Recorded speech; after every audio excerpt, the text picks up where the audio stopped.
21st, 2024. The time is 7 p.m. Liam, would you call the roll?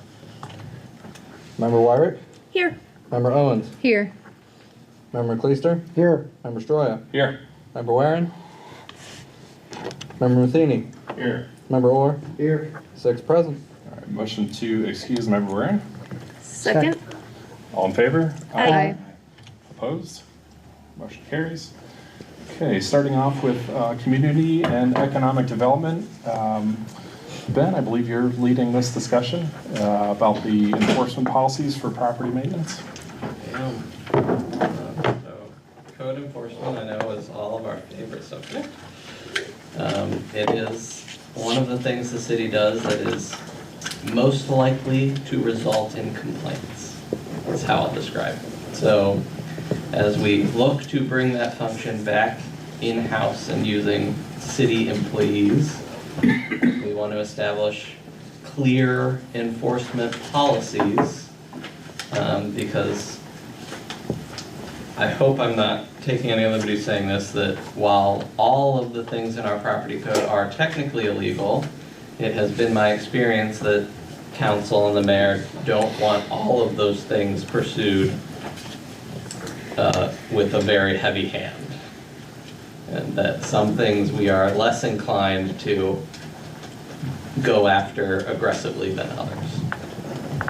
That's what this document attempts to sort of spell out, is those sorts of violations that we intend to aggressively pursue in category 1, the sorts of violations we tend to less aggressively pursue in category 2, and then category 3 are what we've decided to call alternative compliance, which are things that we have come across over the past 3 years in using this new property code where, while yes, it is technically a violation, we recognize that you are doing your best to try and be compliant. So a perfect example of that is the first one where we had somebody complain about a vehicle parked illegally on the yard, and when we got there, the vehicle was parked perfectly centered over the driveway.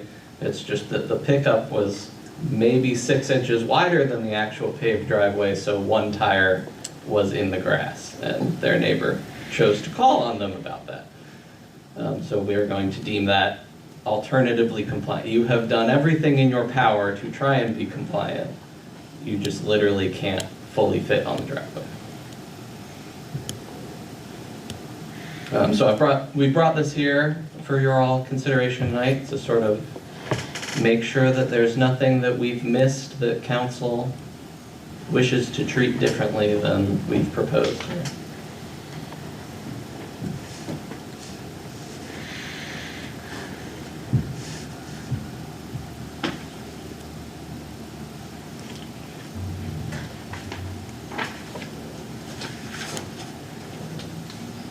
We had a discussion just 3 weeks ago about the tree issue. If that's category 2, if it's dead, dying, it's not an imminent danger. Is that a 2 or is that a 1 category for letting the resident know that they do have to get removed and they've got 30 days?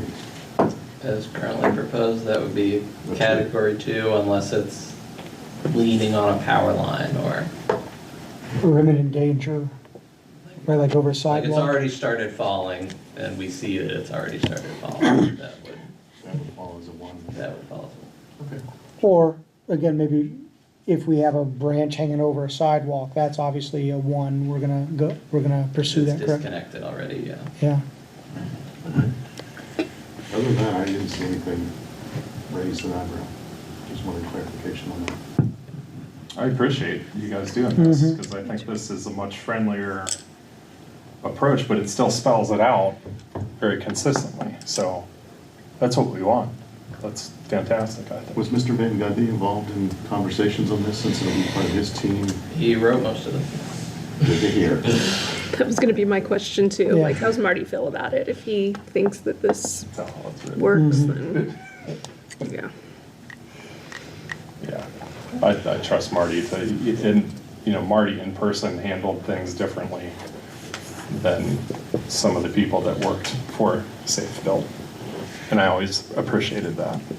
The other tweak that I want to just make sure I've drawn everybody's attention to is that you will no longer be permitted to file complaints anonymously. So we've had some issues in the past of wild goose chases from anonymous complaints. And so we will, if you wish to file an anonymous complaint, we will not act on it.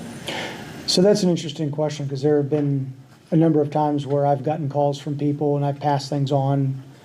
So if somebody calls me and they say, hey, listen, I really don't want to be involved in it, I have to tell them, well, listen, I have to pass your name along with this complaint. I mean, you are welcome to pass it along to administration and we'll write down you as the complainant. Yeah. But if they called administration directly, we would say, okay, what is the name and phone number you would like to leave as the Okay. point of contact for this issue? But the person who's reporting someone else isn't ever going to be identified to the person being investigated, It's a right? public record. It is a Because see, public that, record. that's a little bit concerning. Yeah. I mean, again, I don't want to get to a point where nuisance codes become a weapon you use against your annoying neighbor that you hate with every ounce of your being, but would people then become less inclined to mention a true nuisance issue because that person is now going to know who brought that to the city's attention? It is a potential risk, but I will say that most of the legitimate complaints we get already have a name and or phone number associated with them. Okay. And most of the anonymous complaints we get are the ones of people trying to weaponize us against their neighbors. Okay, fair enough. You'd know better than I, so thank you for that explanation. I think through this, we're just trying to get voluntary compliance at the very beginning. Be willing to talk, discuss, address the issue. But if they're gonna call in a complaint, they should have the courage to put their name on that, okay? Let's just, you're calling in, we'll address it. It's not that there's gonna, excuse me, that we're gonna come back on them for something, but you gotta have the courage. If you're gonna call in and for something, then, you know, put your name to it. Good Otherwise, point. don't call I us. agree. And Good to point. be clear, we're not gonna volunteer Yeah, people's information. yeah. But it would be requestable as a public record. Okay. And in essence, they can file a complaint online, correct? We will make a portal, yeah. So they can put any name and any phone number they want, They could. right? I mean, currently, Mouse? There's not gonna be a whole lot of teeth in saying you gotta put your name and phone number down when all you gotta do is fill in the space. Mickey Mouse is making a lot of complaints in the city of North Canton, is what you're saying, Dave? we might catch that one. Right. Said you were Yeah. making. Donald Duck then. Right. So, Well, thank you for your consideration. Yeah. Any other comments, questions? All right, there's no action that we need to take on this. Okay, so moving along to finance and property. First one, Gina, are you taking the finance and property? Oh, yeah, I'll take the rest of the agenda. All right. Sounds good. So 4A, do we need to read it or no? No, just go ahead. Okay, so this is the end of the tax budget process. Remember, we begin this in August, and we present the tax budget to you. It's kind of the initial 30,000 foot level by fund budget before we start drilling down in with department heads. This then goes to the county auditor, and they certify the assessed values and what millages that will bring in as far as tax revenue. So all of the voted levies are the same as last year, because levies are the same for the 5-year period as the day they were voted in. So there's no increase to the fire, street, storm, or ambulance EMS levies. The general fund has inside millage, and that one is increasing based on the increased valuation. So this is a formalized resolution that you accept the amounts and taxes as certified by the County Budget Commission, and we'll return this to them. They will collect the taxes and remit them to us. Ben, do you want to argue that? Absolutely not. It's pretty straightforward. I'm going to make a motion to move item 4A on the council agenda. Second. All in favor? Aye. Opposed? Motion carries. And Gina, 4B. Okay, the second one is the current year appropriation, supplemental appropriations, so current year budget. Most of these amendments are actually setting up for the 25 budget. So the items such as the water tower lease proceeds was sitting in a parks capital fund. We're transferring that to the capital fund. The indoor firearms range money from the police department, we're transferring that from that fund to the capital fund for next year's projects. We also had we had a budget in there for renovations to City Hall of $150,000 this year, but we're eliminating that. We're saving the entire project for next year. The dispatch console equipment that we delayed, and then ordered. That one, the first year payment is actually $50,000. We had budgeted $70,000, so we're going to reduce the budget by $20,000 because it's unneeded in the first year. The East Maple Street paving project, Rob has received 45% reimbursement from OPWC, but we have to pay that first and then we get reimbursed. So we need a budget to pay it and then we'll get reimbursed on that one. The police, SRO, and EMS have received some donations, so we'd like to appropriate the money so they can spend those donations. Looking at utilities going through the end of the year, we need a little bit more money in for the electric bills, and of course, we're forecasting what's going into the end of the year, but the streetlights are on longer.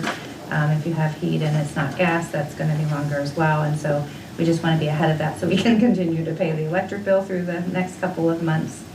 And then we are the big transfer, the almost 1.5 million, that's anticipating the sale of the 2 buildings out of the 1200 block. That should close in November, one early November, one mid-November, and then that money we're also like to transfer to the capital fund for next year's projects as well. So really these are mostly setting up for next year's budget.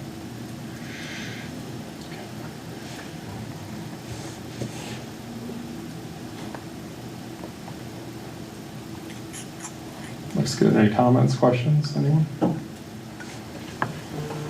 I'll make a motion to move item 4B to the council agenda. Second. All in favor? Aye. Opposed? Motion carries. And Gina, 4C. Oh, me again?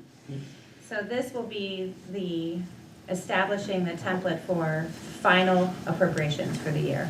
So this is saying at the year end, if we need to clean up the line items, I like to be within 1% of each budget line item. And so it just clears out the unnecessary, unneeded budget. And if we do need another line, we'll allocate it within the fund and department before we would come back and ask for other funds. But this just helps us close out the year. So this will be the final. So the one right before that we just did is the final one that you know about right now. And then this one will clear out the year. Makes sense. Any comments, questions on that? I'm all in favor of making your life easier. Yes. in one Yes. Yes. Yes. Agreed. I'll make a motion to move item 4C to the council agenda. Second. All in favor? Aye. Opposed? Motion carries. And Ben, you have a 20-minute presentation you'd like to give over there? Liam, do you have a presentation? I'll make a motion to adjourn. Second. Oh, do you want to do your Oh. meetings calendar? Oh, I do. Yes, I do. So on the 28th, I would like to start at 6:45 instead of 7. Alan Harold is going to speak. So next, And this would be the 28th. So county auditor, and he's going to speak a little bit about the property taxes and whatever questions we have. We can ask questions about how it's related to the levy, and I think that would be really good for the public to hear how it Yes. impacts yeah. Yes. things, so, yeah.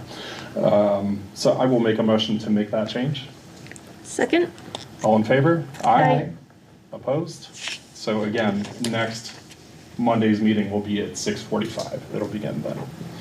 All right, now I will make a motion to adjourn. Second. All in favor? Aye. Opposed?